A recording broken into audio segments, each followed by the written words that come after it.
Hello,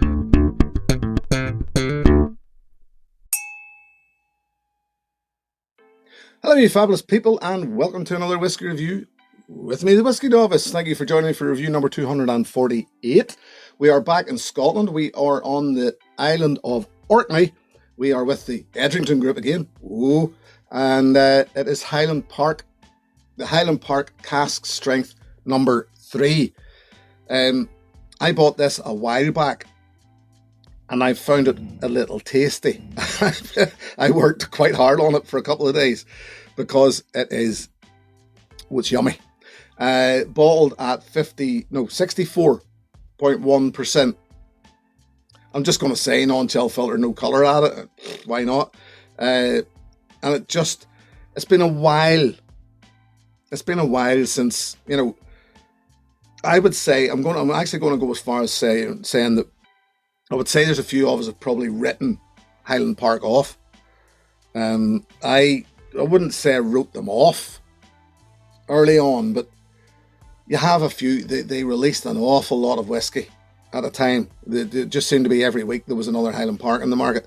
And I mean, there's only so many Viking words and names that you can hear and just go, oh, come on, stop it. And it just didn't. I think we all stopped buying Highland Park. Could be something to do with the fact that they're owned by Edrington once again, those of Macallan. And I don't know, I'm one of those people that just don't like filling their pockets. But this one I got for a song. Now, this is usually around the 60 to 70 pounds mark. But I think I picked it up for just over 50 pounds. And whenever I seen it, I just thought, well, for that price, Highland Park Cask Strength, I'll give it a go. I had heard other people saying good things about the Highland Park Cask Strength, that it was worth having a go at. So why not? Certainly for that price. Oh, rich, creamy caramel. Now this is first fill sherry seasoned American and European oak, and there's some refill in there as well, so that it's been a bit of a balancing act by Highland Park. Loads and loads of creamy caramel. I've said it a few times recently about these more sherry cask ones being more caramelly, more toffee, and less about the dried fruit notes, and that's what's going on here. Real creamy caramel. Fresh vanilla pod. Tiramisu. And when I say tiramisu, I mean, I'm talking about coffee, vanilla once again, cocoa powder.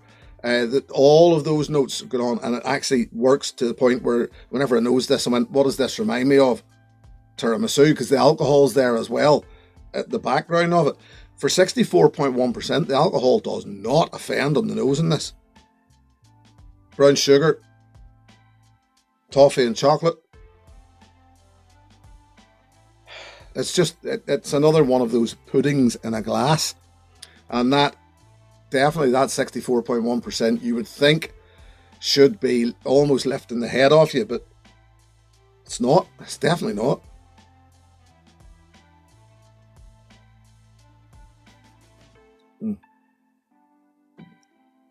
Palate.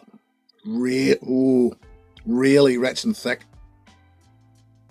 Sweet and sour arrival.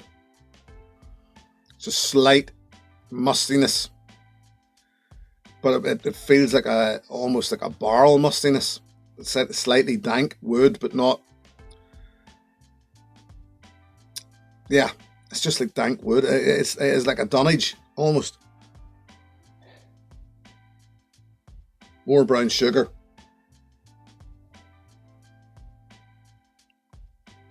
Chocolate, rich orange. That dankness just keeps coming back, and I really like it. It works really well on this. The high ABV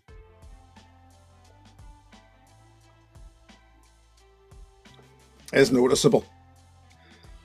This, I mean, if you weren't used to whiskey, I would probably avoid this. The high ABV does stand out now.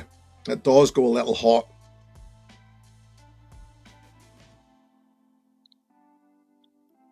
But there are enough chocolate and orange notes, and yes, sultana. There are some really bright notes in there as well. It's bizarre. Some even sherbet notes. It's incredibly... It's weird because it's a very mouth-watering whiskey. It's a long time since I've had one. And it's that richness and that ABV that's doing it. You take a sip of this, and it's just voluminous. It's just rich and sweet and gooey and mouth-watering. However, it does go dry then. The finish is long and hot. However, it's more that hot and that heat. I would suggest, I'm going to add quite a bit of water. That heat would suggest, once again, it's about the chocolate, hints of chocolate and cinnamon. So, and even honey. Yep.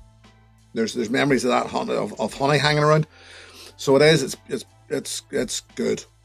That is a good one. That's funny because I always find this with these high ABV whiskies, really high ABV whiskies. Obviously, you would give that water time to sell. We don't have the time for that here. But the initial reaction is the ABV just goes, whoosh, and when you put your nose in there after adding that drop of water, it nearly peels your eyes off. However, it's settled already. Loads of rich honey and toffee. Those two notes are the ruling factor here, honey and toffee. There's a sort of funky herbal note hanging about in the background as well, which might be a bit of that sort of dunnagey thing that I was getting in the palate.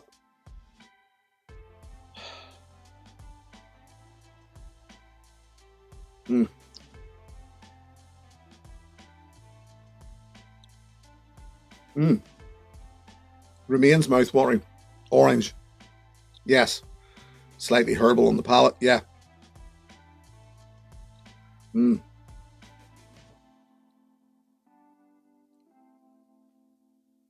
Honey, toffee, chocolatey richness.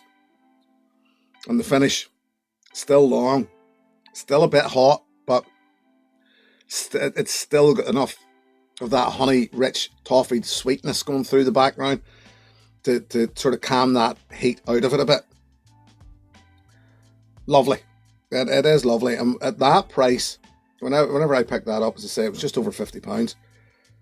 For that, this is a winner all day long. All day long. So yeah, just leave it there.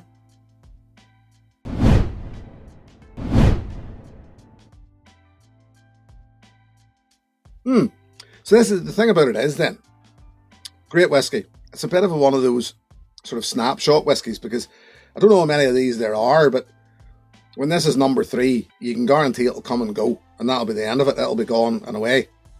Would I replace it?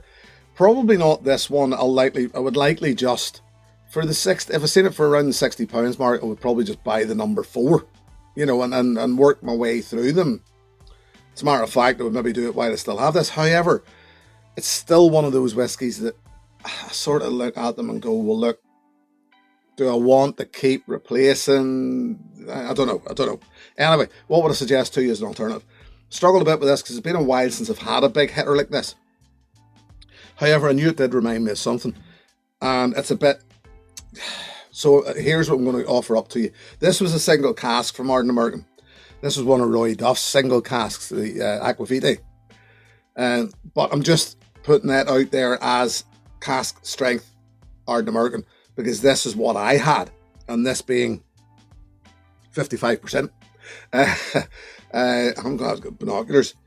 No point in steampunk, it's binoculars I need.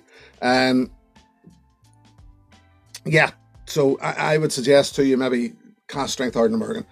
Weirdly, I did, as I say, my initial reaction was, what could I go for here? I'm sure I have I mean, even the likes of the Tamdhu Cask Strength or the Benromach or something like that, one of the bigger hitters. But I knew there was something else that just was tingling my spider senses. And I'm weird. I literally lifted this bottle out of the cabinet. And I've told you this before. I pulled the cork out of it and tipped it back to my head. I took just a little sip, but I tipped it back to my head. Don't come round to my house for a drink. You don't know what bottles I've been drinking out of like that. And instantly I went, yep, that's what it reminds me of. So yeah, if you can get your hands on Ardnamurchan Cask Strength, that's what I would suggest as an alternative to Highland Park Cask Strength. But we each to our own, So yeah, definitely worth the price. Definitely, even 60, even pushing 70. It's bloody good, like it really is. What age is it? I don't know. Probably if I scraped around a little, I could maybe have found out something, but I don't know. It doesn't matter, honestly, when it tastes that good. I genuinely do not care what age it is if it tastes good. So there you go, we'll leave it at that. I say thank you very much for joining me. Thank you very, very much to my patrons. Should anybody wish to join that group, the details are in the video description below. I'll be back next time with something slightly different. I can't even remember what it is. Until then, look after yourselves. Here's to your good health. Cheers. Hey, thanks for watching my video. Please click and subscribe to be notified of further content.